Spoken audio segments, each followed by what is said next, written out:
Welcome once again to the Cine-Files, where each week we enter the world of a great film, explore its themes, the history, the filmmaking, and how it's influenced us today. My name is Steve Morris. I'm a filmmaker and directing instructor in Los Angeles, California. Hi, I'm John Roca. I'm a voiceover actor and host of a bunch of shows here in Los Angeles. And today we're doing a film that's a really big one for me, and I'm gonna get deep into that in a minute. But I want to ask you, the film is Enter the Dragon, Bruce Lee. Yeah. And I want to ask you, John, where'd you first see this movie? I think I went through, like every kid does, they go through that kind of phase when they're growing up. At least when I grew up in the 80s, you went through that phase where you get into martial arts movies, right? And you enjoy watching them on Saturday afternoons or what have you. And then you hear this word, you hear this name, Bruce Lee. And then you go like, oh, what? And everyone reveres Bruce Lee. And you check out the Tao of Jeet Kune Do at the library. And then you realize, oh, what is all this? And then you watch his movies. And I think the first time I watched the movie was on, probably randomly on some TV station growing up. But when I remember really watching the movie is back in the 90s, I believe on Laserdisc at the University of Virginia in Charlottesville, Virginia. Oh, wow. And watching, because I went through a whole film school education back then. And I remember just absolutely loving the film and understanding why people had such a reverence for it. And then watching that Dragon movie by Rob Cohen that really highlighted why this movie was so important. So for me, I've been thinking about this question a lot. And, oh, okay. And as we've done this podcast, we've looked at a bunch of great films, great cinematography, great writing, great directing, real artistry in filmmaking. Yeah. And I'm confident in saying that Enter the Dragon is by far the worst film that we've looked at. Wow. In terms of filmmaking. Okay. In terms of we can't compare this film to Touch of Evil or Amadeus. Right. It's just not, it's not at that level as a film. Right. However, in terms of personal influence on my life, I think Enter the Dragon has influenced me personally more than any other film in history. Wow. Because for the last 25-ish years, I've studied martial arts. Yeah. And I started off with karate and various kinds of kung fu, and then for the last 15 years practicing and teaching Aikido. And all of that, all of the pain, all the sweat, all the thousands of hours on the mat can be traced back to watching Enter the Dragon with my dad. Wow. Yeah, I was 9 years old. Okay. My dad said, I don't even know if he knew what it was. Right. And it came on Showtime, and my dad said, hey, you want to watch this movie? And all I remember is by the end of the movie, I was standing up.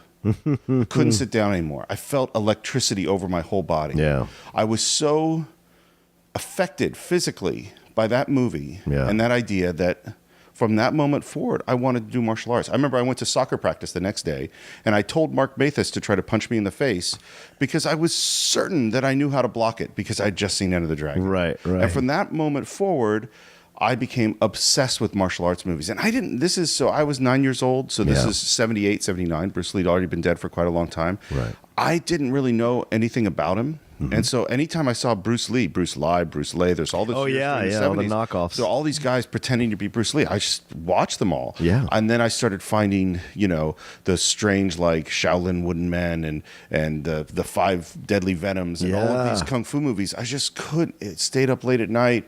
Then discovering Jackie Chan, and I would go with my buddy Jeff, and we would go to every video store in Chinatown trying to find martial arts movies. Wow. And by that point, I was studying martial arts. Yeah. And that this is really, and all of that, and for anybody really who does martial arts in this country, there's a connection to Bruce Lee. Our perception of martial arts in this world doesn't exist without Bruce Lee. Yeah. That's how big this movie is for me. Yeah. And so, there's some cheesy dialogue. And the plot's a little wonky. And it's an early 70s movie. Yeah. But this movie, at least for me and for a lot of other people I know, is big. Yeah. No, I know. And I never took a martial arts class. I never had the guts to go and do something like that. But I've always revered the martial arts movies. And I remember loving Bruce Lee so much that, I went and rewatched his whole oeuvre, like Chinese Connection, The Big Store. What's it called? The Big Hit? Well, it depends. So we'll talk about this when we talk about his history. But so the first movie he made in Hong Kong is called The Big Boss. The Big Boss, that's it, yeah. But when they released it in the U.S., they call it Fist of Fury. Oh, Fist of Fury, right. The second movie he did in Hong Kong was called Fist of Fury, which when they released it in the US, they called The Chinese Connection. The third movie he did in Hong Kong was called Way of the Dragon. Right. But it came out in the US after Enter the Dragon, so they called it Return of the Dragon. Oh, so right. It's very confusing in terms of what the titles are. Yeah. But I remember watching them all, and I remember being transfixed by Bruce Lee. The thing is, when you see a star, you know you see a star. That's right. And he was definitely a star in so many ways, transcending the genre.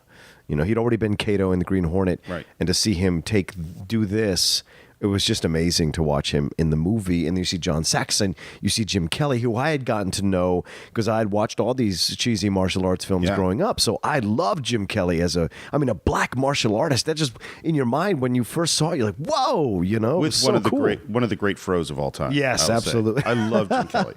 It is defeat that you must learn to prepare for. I don't waste my time with it. When it comes, I won't even notice. Oh, how so? I'll be too busy looking good. He's so cool. He's still around, too. Is he really? He still does demos. You see him at conventions and stuff. That's awesome. And he's still Jim Kelly, man. I love Jim Kelly. So smooth. Let's talk a little bit about Bruce and his history. Sure. So first of all, there are a whole bunch of documentaries about Bruce Lee. Yeah. And most of them are terrible. Yeah. And I watched every single one of them. Wow. And they would have the same little clips and the same quotes from him and then just really bad. Until there's a current documentary, maybe, I don't know, like 3 years ago, called I Am Bruce Lee. And it's really good. And what it does that's really cool, and I recommend if you're into Bruce Lee, check it out, is it interviews a lot of contemporary people like Kobe Bryant and contemporary boxers and Dana White, the president of the UFC, and them talking about their feelings about Bruce Lee, as well as Linda Lee, his wife, Shannon Lee, his daughter, and Dan Inosanto, who's sort of his number one student. Okay. So it's got both the historical people as well as some of the more modern people talking about Bruce and footage I hadn't seen before, and I thought I had seen everything. So first of all, Bruce is born, most people don't know, he's actually born in the United States. Yeah. He's born in San Francisco because his father was a Chinese opera star, and he was on tour, and Bruce was born in San Francisco, and so he made sure to get Bruce a birth certificate in the U.S., so he was officially a U.S. citizen, went back to Hong Kong, and Bruce was a child actor. Yeah. Yeah, a well-known child actor, very famous, and just as he's becoming a famous child actor, he's getting in a lot of trouble. He's getting in fights, he's got a lot of anger issues, and so as you do, it's always a strange thing, but it makes sense to me. Is the kid that has anger issues, what do? You teach him how to fight. Right. So he starts training with a very, very famous Sifu named Yip Man. And Yip Man trained in a martial art called Wing Chun. Okay. And Wing Chun wasn't a big martial art at the time. It's a big martial art now because of Bruce. Right. It's actually invented by a woman who was a Shaolin nun maybe 500 years ago. Wow. That's where Wing Chun comes from. And so he studies with him. He also stops acting and becomes he was the Hong Kong Cha-Cha champion. What's Cha-Cha? Dancing? Dancing. Oh, wow. He's a great dancer. Bruce was? Bruce. Wow. And then he immigrates to the United States because his dad basically said, you got to get out of town. You're getting in run-ins with the law. You got to get out of here. Right. And he comes first to San Francisco and then to Seattle, where he studies philosophy at the University of Washington. And this is something we see with Bruce is we think of him as this physical, amazing specimen, which he is. But he's deeply, deeply into philosophy, both Chinese philosophy and Western philosophy. So what I'm saying, actually, you see, it's a combination of both. Here it is the natural instinct, and here is control. You are to combine the two in harmony. Not, if you have one to the extreme, you will be very unscientific. If you have another to the extreme, you become all of a sudden a mechanical man, no longer a human being. So it is a successful combination of both. So therefore it's not pure naturalness or unnaturalness. The ideal is unnatural naturalness or natural unnaturalness. Yin yang, eh? You're right, man. That's it. And while he's at Seattle, in addition to meeting his wife, Linda, he also starts teaching martial arts.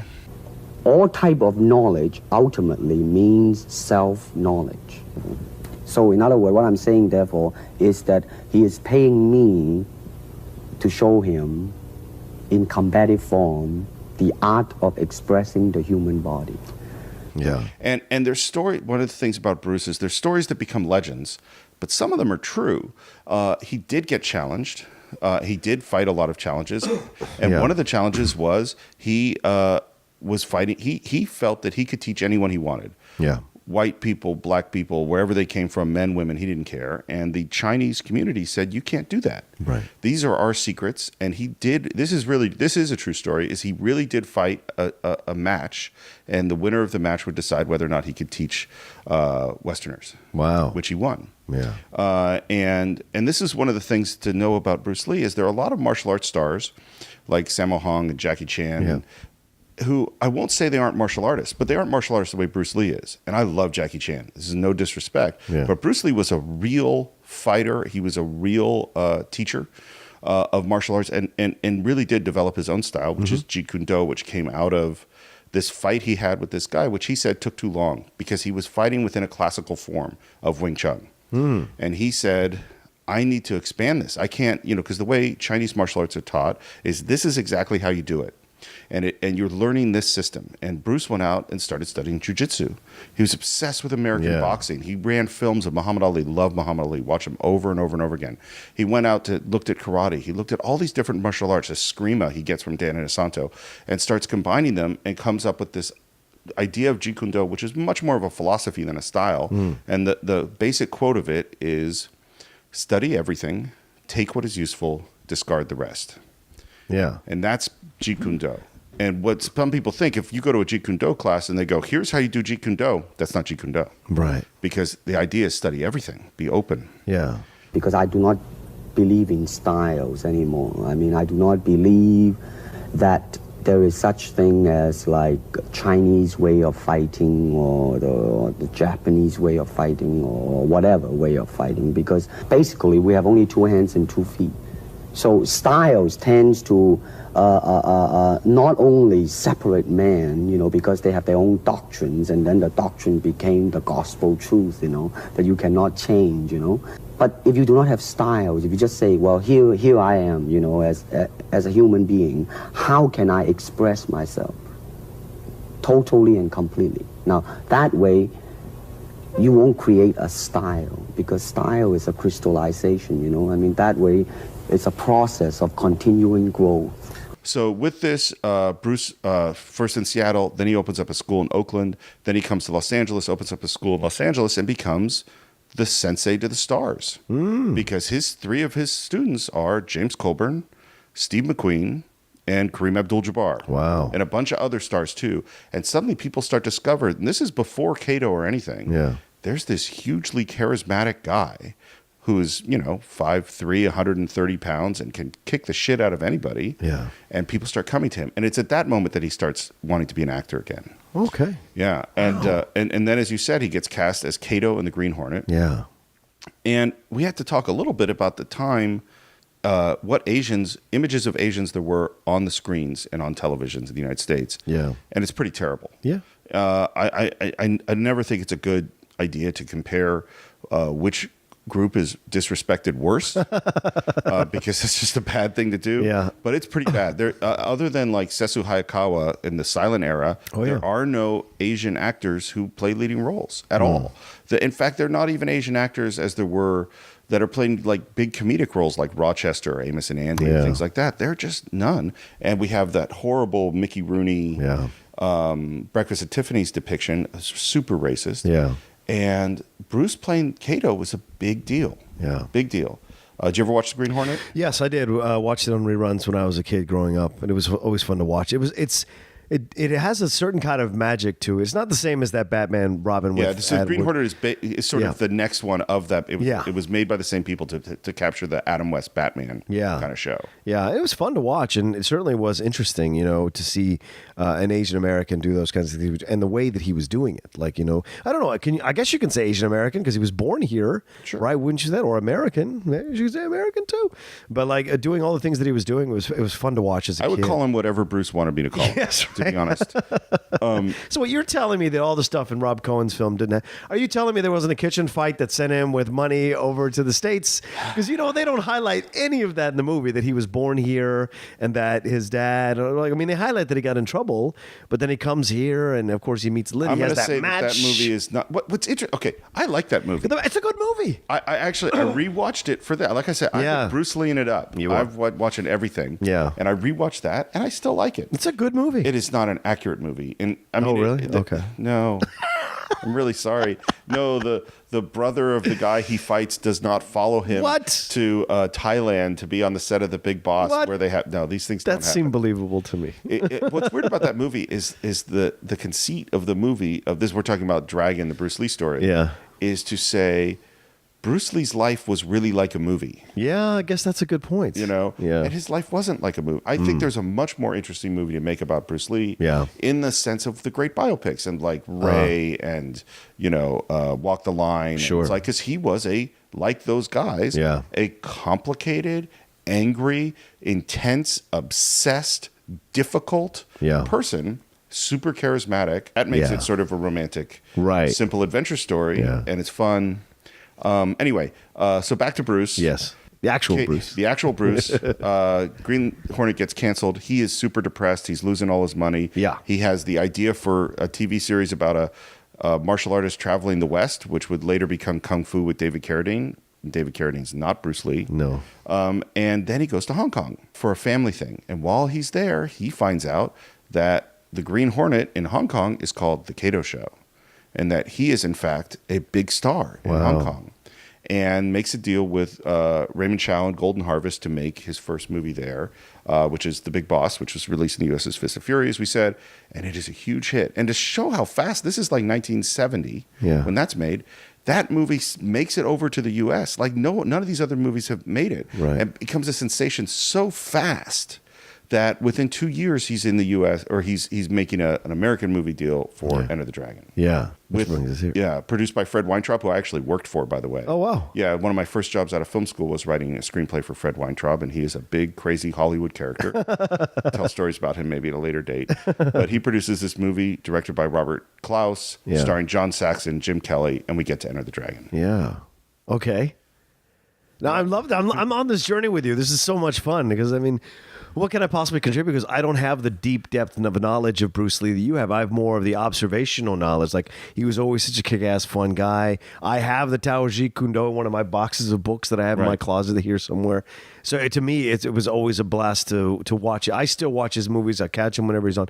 He's a good actor. Listen, he's a good actor.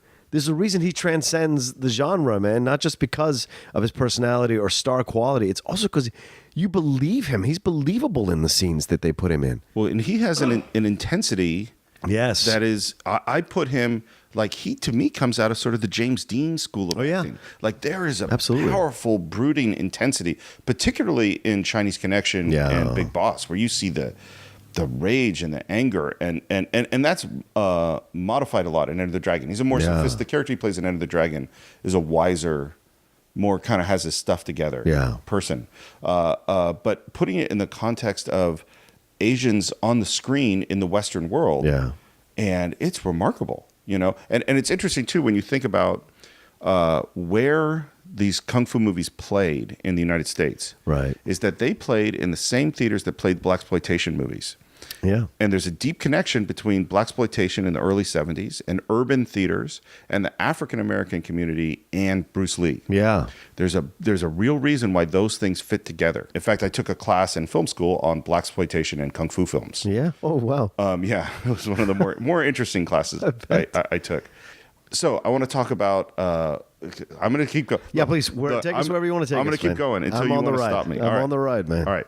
So one of the things that's interesting to me with Bruce Lee, is fight choreography, because while there is a real tradition of fencing and sword fight choreography in film, going with Errol Flynn and Basil Rathbone, Tyrone Power, Douglas Fairbanks, all these guys, beautiful, beautiful sword fights from the silent era on. There is not a tradition of fight choreography, in my opinion. Okay. I mean, think about it. Can you think of great hand-to-hand fight scenes? No, hand-to-hand fight scenes, no. Other than maybe The Quiet Man, John Wayne, that's a big, huge, rollicking fight scene. Right, but I mean, the choreography in the silent movies in terms of Chaplin and Keaton, those kinds of situations are phenomenal to watch.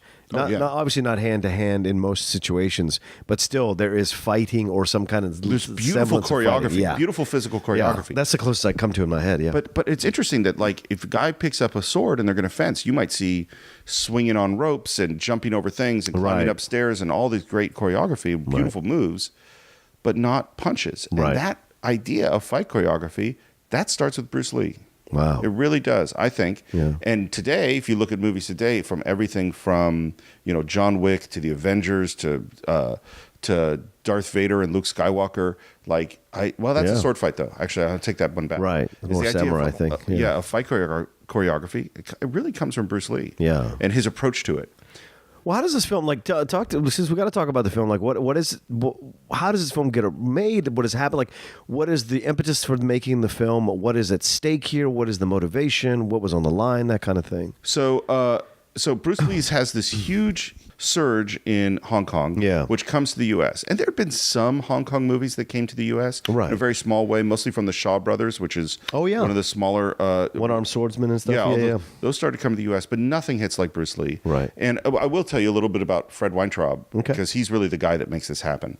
So Fred Weintraub, he owned a club in New York. This is where this guy started from, called The Bitter End.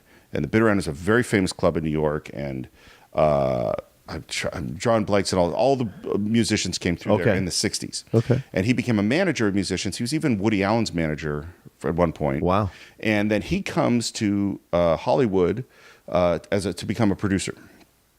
And one of the first things he produced, he buys the footage from Woodstock. He's the producer of the Woodstock documentary. Wow. Because one of the things, and I knew this when I met him, and he was much older when I was working for him, was this is a guy who could see trends. He could see that's going to be something. So he buys up all the footage that was shot for the Woodstock and gets it made. And some of the people that he saw that were up and coming were Steven Spielberg and Martin Scorsese, who ended up editing a little bit on that movie. Martin Scorsese was living on his couch for a while. Yeah. And in fact, when in Mean Streets, when De Niro comes to the bar with two Jewish girls, and he introduces one of them, this is Sandy Weintraub. That's Fred Weintraub's daughter. So he was really involved in that. Okay. He also apparently had an office on the Universal backlot where he would regularly dose people with acid when they came into his office. Whoa. Which is not cool. No, not cool at all. Not cool at all. He was an intense dude, but he's the guy, he goes, this is something, we need to put together a movie around Bruce Lee. Wow. And brings on Robert Klaus, who's like, whatever, director. Yeah. And Bruce Lee's going to be the fight choreographer. And they made a deal, because Bruce still has a deal with Golden Harvest, which is where he's working for. So they made a partnership deal with Raymond Chow at Golden Harvest and to shoot it in Hong Kong. So it's kind of half a Hong Kong production and half a American production. Right. It's sort of a Hong Kong production with American money. Yeah. I want to talk a little bit about fight scenes. Sure. So opening fight scene is with Sammo Hung. So, and you know who Sammo Hung? A young Sammo Hung. Very young Sammo Hung. Of course. Jackie Chan's friend, Yeah, it's like his old... What was the TV show he had on CBS? What was the TV show? Martial Law? Was it Martial Law? Martial Law, yeah. Yeah, I think it was, yeah. So Sammo and Jackie and this other guy, Yuan Bu, and someone named Yen Hua, I think his name is, they're all brothers that came out of the Peking Opera School, which basically means that Jackie was essentially sold into apprenticeship at 5 years old, and they were tortured for the first 10 or 15 years of their life, forced to stand on their heads for an hour, like horrible, horrible things. And Sammo's the oldest one. So he's the first one to have success. And he's looking fairly slim in that opening fight scene. Yes, he is. And in that fight scene, you see Bruce do joint locks and all these things that aren't out of a Kung Fu, out of Wing Chun resume. Yeah.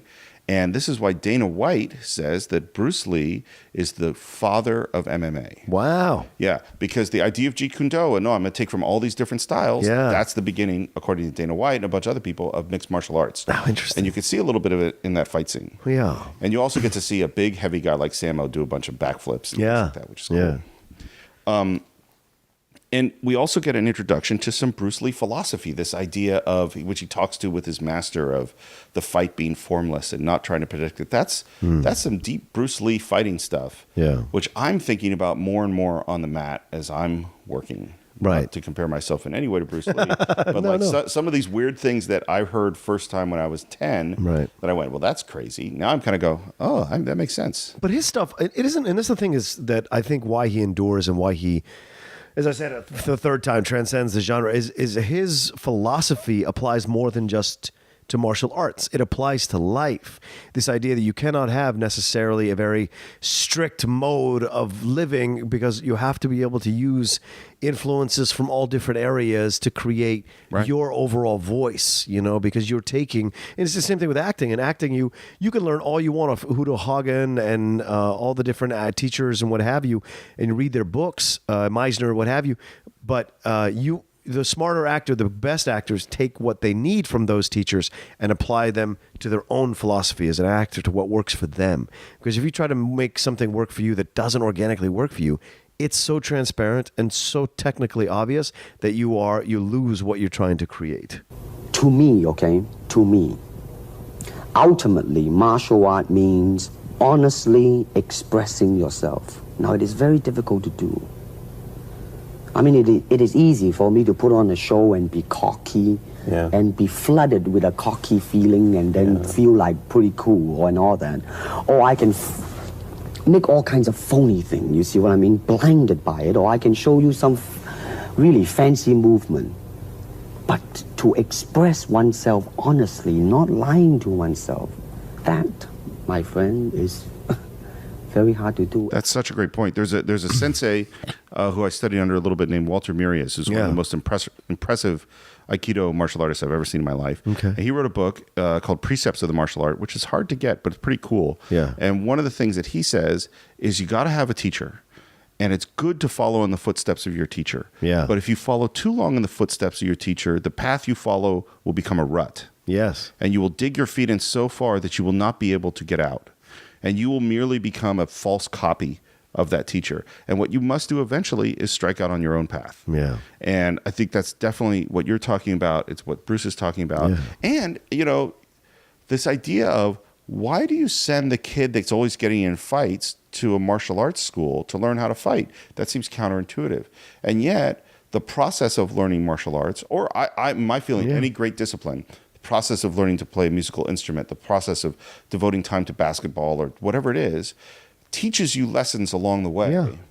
And hopefully, teaches you to not fight. Yeah. Yeah. You have that great scene. He's on the boat, and there's the asshole, maybe he's Australian martial artist, who kind of says, What's your style? My style? You can call it the art of fighting without fighting. The art of fighting without fighting? Show me some of it. and he says, well, here, let's go over to that island and I'll show you. The guy goes down to the boat, and Bruce hands the ropes to the people, the sailors on the boat who this guy's been mean to, and now the guy's stuck on the boat, and that's the art of fighting without fighting.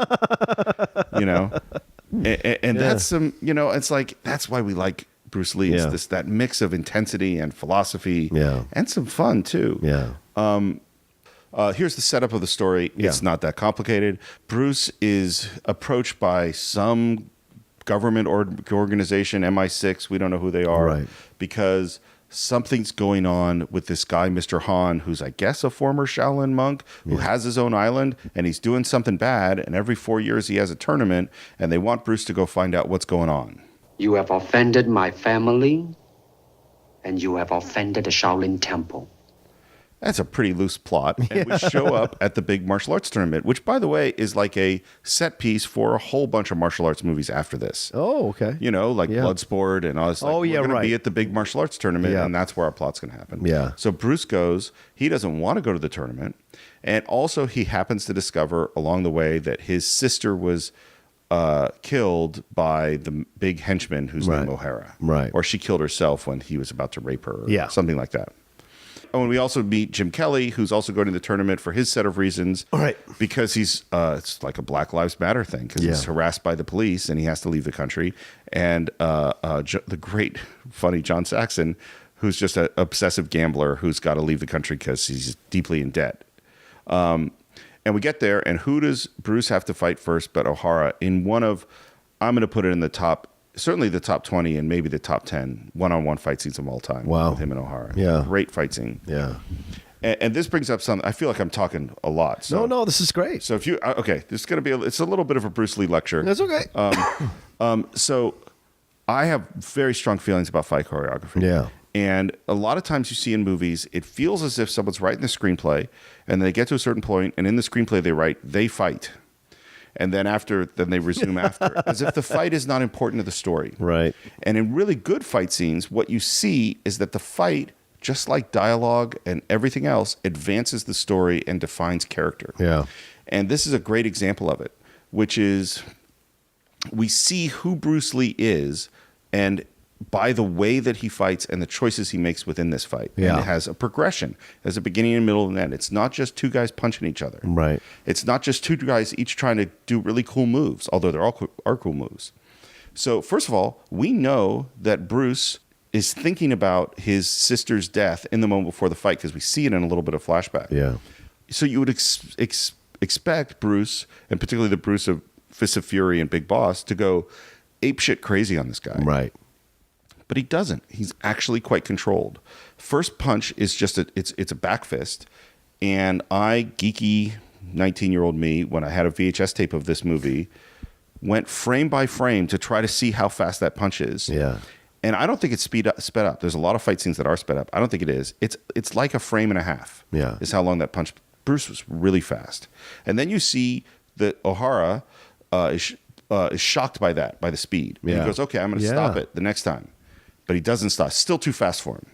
Then the third time, he finally is able to stop it, and Bruce does something else. So that you see this is dialogue going on.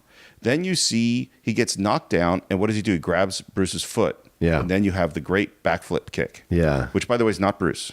Oh, okay. It's Yen Hua. It's one of these guys who was, I think that's his name, Yen Hua, who is one of Jackie Chan's brothers from the Peking Opera School. Gotcha. He doubles Bruce for the acrobatic stuff. Wow. And then there's a moment that O'Hara he delivers this unbelievable sidekick.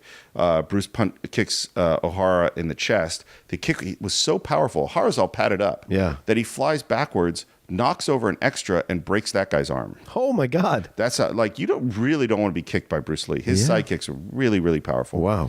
Then O'Hara now breaks the rules and has these. Bruce is done. Bruce is like, okay, the match is over. Yeah, he's won the match. And he's restrained. This is the guy who killed his sister. Right. But he is not going to kill him. The guy breaks these bottles, is now turned the fight seriously. And now Bruce does kill him by doing this jump up in the air, land on top of him. And you get the shaking face, slow motion, intense emotion Bruce Lee face, which is like nothing else on screen. Yeah, it's one of my favorite faces ever. It is. There's a lot there. Yeah. I think Jean-Claude Van Damme paid homage to it to a degree in Bloodsport when he had his moment with Bolo Yeung and did that too. Yeah. Yeah. Yeah. So that's Bolo. He's the other big bad guy in this movie. Yes. Man, Bolo's a scary bad guy. He really is. He's a big dude. That dude is ripped. And really genuinely scary, I think. And it always bums me out that, why did you have John Saxon fight Bolo? I want Bruce to fight Bolo. Like, John Saxon's he's fine. He does a perfectly good job in this movie. But Bolo was the much scarier guy. Yeah. That's one of the weaknesses of Enter the Dragon, I think, is fighting the Han at the end of the movie. It's not a great fight scene. Yeah. It's weaker, I would say. Well, because he's older. Yeah. Yeah. But you want, you want your best fight scene in your movie to be your last fight scene. Of course. Which is why the best Bruce Lee one-on-one fight scene is clearly Chuck Norris at the end of Way of the Dragon. Yeah. That's a fantastic fight scene. That is a good scene. And of course, it's two masters at the top of their game, or at least Chuck on his way to being a master. Yeah. He was already a world champion. Was he? Okay. Karate guy at that point. Yeah. And Chuck will tell you that he could have kicked the shit out of Bruce. Really? Yeah. And I'm sure Chuck will tell you that. My guess is he could. Okay. I don't want to get people mad. By the way, so this is like people could get real. There are people that take this stuff real seriously. Oh yeah. Yeah. Like we could get in Twitter wars about it. But what I'll say is, in general, weight class matters. Like in general, you take two top people and you put a heavyweight up against a lightweight. Yeah. The heavyweight's going to win. Well, we see that we just saw that when McGregor fought Diaz recently in the MMA. Diaz beat him. McGregor was kicking his ass. Right. But then Diaz just kind of waited it out. And then eventually the weight of Diaz got to McGregor and he couldn't adjust and he got beat and he tapped out. Yeah. And it was amazing to watch because McGregor was kicking the crap out of him for the first round and a half. And all of a sudden Diaz started connecting. When he started connecting, the weight of his body and the punches connecting with McGregor was what slowed him down, eventually got him tapped out. Yeah, size matters. Yeah. Where it didn't matter was in the early days of MMA because no one had dealt with jiu-jitsu. Right. And so you have Horace Gracie who just wipes people out that are, literally outweighing by 150 pounds. You're right. But it's because they didn't know how to deal with this thing. Yeah, they didn't have a ground game. But so you take a world-class martial artist who Chuck Norris, whatever we might say about him today, was at that time a world-class martial artist. And let's say Bruce Lee is maybe even a superior martial artist. Yeah. But my gut is size matters. Yeah. And I love Bruce Lee. And if you disagree with me, you can certainly talk to me on Twitter about it. I'm not going to defend the point. Yeah. But it is a great fight scene. Do you think Kareem was a better fighter than Bruce then? No. Okay. I was Bruce say. but he was a better basketball player. That's sure. That's a great fight scene too. It's so weird. Yeah, this is at the end. So Bruce's unfinished movie, because Bruce Lee died. Yeah. He makes Way of the Dragon in Hong Kong. Yeah. Then he starts to make this movie called Game of Death. Yeah. And then in the middle of that is when Enter the Dragon starts. So he goes off to make Enter the Dragon, starts to go back to Game of Death, and then that's when he dies. Right. So he never gets to finish Game of Death. And in it, the idea was that Bruce Lee's going to go up this tower, and on each level of the tower, he will face a new challenge. It's essentially a video game. It's exactly a video game. Yeah. And the final challenge was the unknown, and that's where he had to fight Kareem Abdul-Jabbar. And so I think Bruce is 5'3", something like that. Yeah. And Kareem is 7'2". 7'2". Yeah. And it's crazy. It really is. There's a moment where Kareem kicks Bruce Lee in the chest, and it leaves a footprint on him he's in the orange gold jumpsuit, which, man, only Bruce can pull off that jumpsuit. Even Arnold in The Running Man does not look good in that jumpsuit as Bruce does. Uma did though in Kill Bill. Totally. In Kill Bill, totally. Yeah. Yeah. And the footprint from Kareem on Bruce's chest, it's like half his body. Yeah. Yeah, it's crazy. Yeah. Well, what is it about this film that you keep coming back to and you wanted to talk about for the Cine-Files? Like, why did you want to have this one in contention for yourself? Like, what is it about this particular film that stands out above all his other ones? Because we've touched on most of his other ones, if not all of them. Well, it only got 4.5 films. Yeah. So the first film is a very low budget film. It's directed by Lo Wei, who is not a great director. Right. His only two really recognizable films are the two Bruce Lee ones. Right. Bruce was not in total control of the choreography. The fight choreographer lists a different fight choreographer. Okay. And this has a big budget. Yeah. I actually, in terms of a movie, I might like Way of the Dragon better. Okay. In just for how I feel. Right. And you know what we should say too is you got to judge movies on different standards. Yeah. Like, I'm not comparing Enter the Dragon to Citizen Kane. No. That's not the point. Yes, some of the dialogue's going to be cheesy. Yes, there's going to be moments you're kind of like, okay, whatever. Yeah. But it's the thrill of those fight scenes, right, and the charisma of Bruce Lee. And this, to me, this and Way of the Dragon are the two best ones. Yeah. It's really hard. I'm not going to say which movie I think is a better movie, right, but I think this is the movie that changed the world. Yeah. In the way that Way of the Dragon's not. Yeah, there's an accessibility to Enter the Dragon that is not present in pretty much almost all martial arts films. There's something about that from that time. There's an accessibility the mainstream accessibility to it that isn't present in others. It's a recognizable thing. There's an idea of like a undercover agent going in to infiltrate these things we'd seen before, these tropes we'd seen before in films. So everything's recognizable.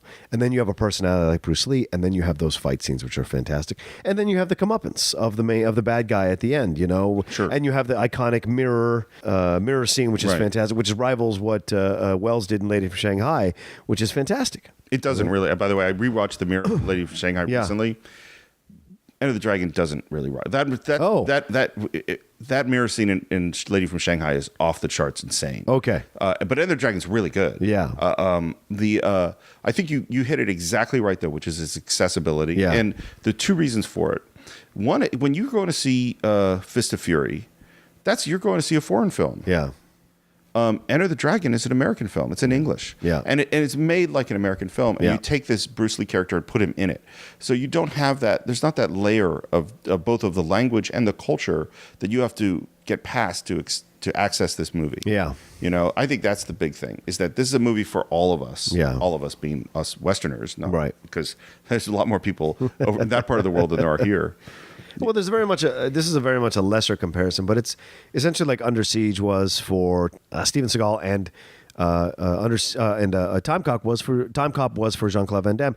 These are the most mainstream accessible films of theirs, which is why they're the most successful of their entire listing of films. And the reason is because people can gravitate those, and the quality in the way it's done is higher level, higher and quality. You see that in Game of Death as well. Even that last shot of Bruce coming up and watching from above Right. the training that's going on, knowing that he's changed the entire place. Like that's what everyone wants to do, is change a corrupt system, and that's what he does for good. Well, and I think the thing too that you had to talk about with Bruce Lee and with Enter the Dragon is lost potential. Yeah. Because Bruce, like James Dean, like not even as like River Phoenix, but or like Jim Morrison, or like Jimi Hendrix, is one of those people who you have to go, what could have been? Yeah. Because if you compare, as I said, I'm a huge Jackie Chan fan, and if you compare Jackie Chan to Bruce Lee, the biggest difference, I think, is that Jackie Chan had 20 years and 20 or 30 movies to sharpen his craft.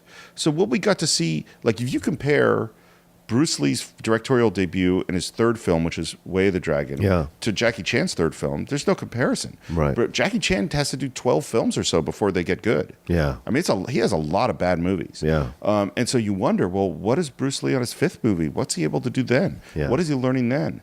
Like, he hadn't really done a lot of acrobatics. Well, what's good? He would learn them. Right. Because this is an extremely disciplined guy. I think when you're that, but I think what happens is you can counter that by saying, okay, but what if you ended up like Elvis? Sure. Right. There's always to me, Elvis is always the cautionary tale. You're like, Right. oh yeah, well, because people, if he had died in the 60s, Right. Oh man, people it just would have been insane. But like, what would have happened? Would he have gotten?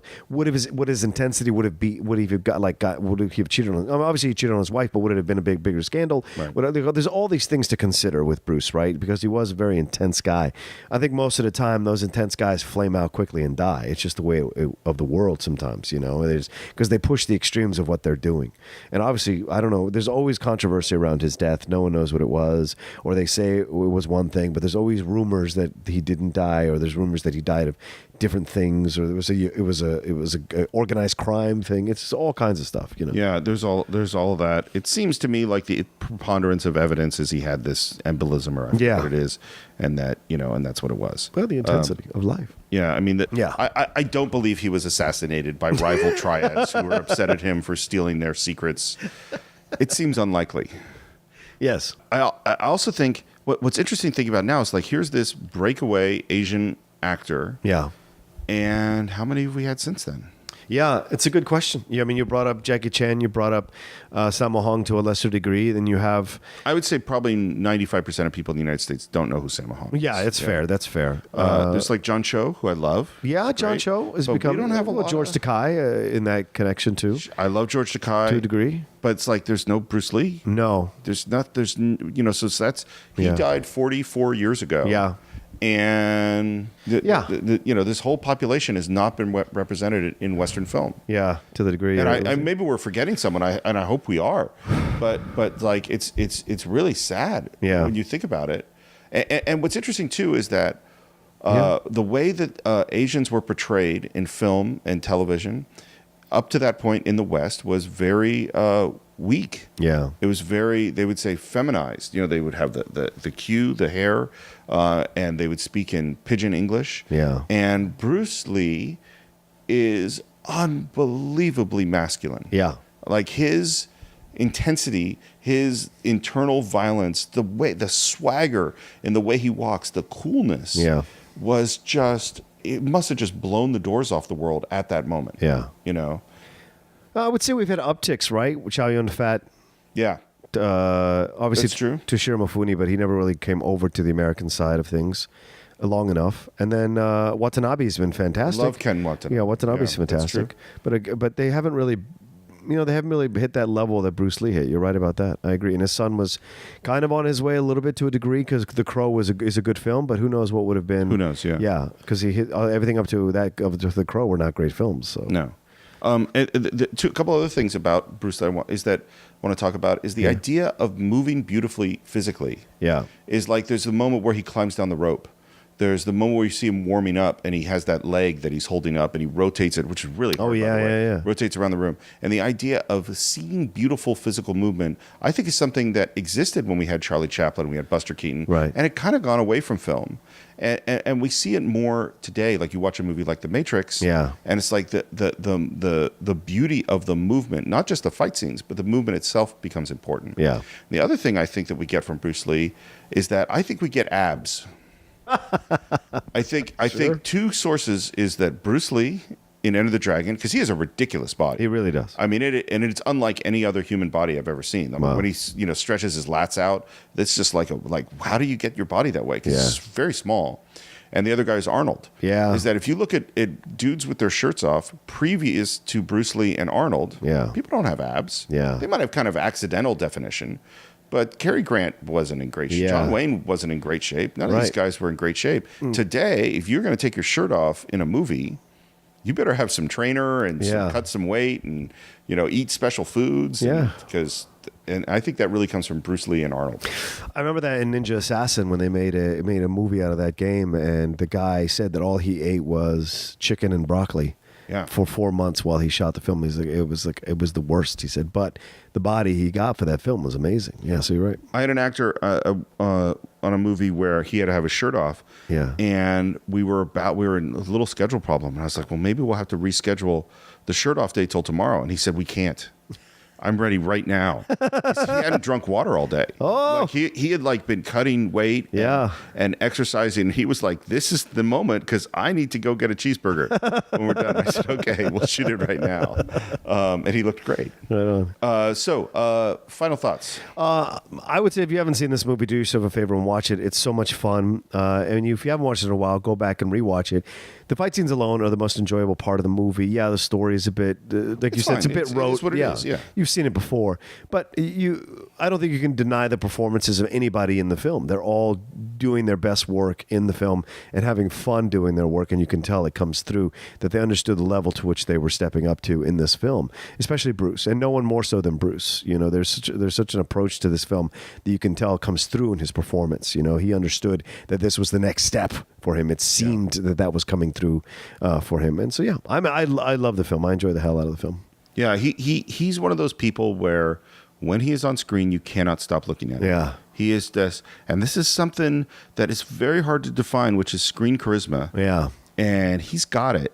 And yes, I always advise watch a film for what it is. Yeah, like this is an early '70s film. It's a little cheesy, right?